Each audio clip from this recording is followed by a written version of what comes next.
अस्सलामुअलैकुम, वो न्यूज़ में खुश आमदेद। मैं हूँ सहर फातिमा और मैं हूँ सनिया मलिक। हेडलाइंस आप देख चुके हैं। बुलेटिन का आगाज़ करेंगे और सबसे पहले खबर देंगे, हुकूमत ने अवाम के लिए एक और रिलीफ दे दिया है। पेट्रोलियम मसनूआत की कीमतों में कमी कर दी गई है।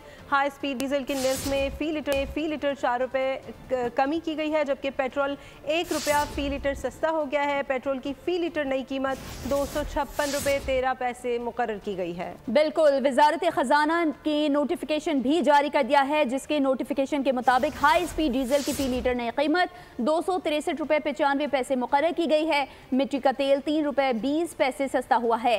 हुकूमत का आवाम के लिए एक और रिलीफ, पेट्रोलियम मसनूआत की कीमतों में कमी की गई है। हाई स्पीड डीजल के निर्ख में 4 रुपये कमी की गई है। पेट्रोल 1 रुपया फ़ी लीटर सस्ता हो गया। पेट्रोल की फ़ी लीटर नई कीमत 256 रुपये 13 पैसे मुकर्रर की गई। वजारत खजाना के नोटिफिकेशन के मुताबिक हाई स्पीड डीजल की फ़ी लीटर नई कीमत 263 रुपये 95 पैसे मुकर्रर की गई।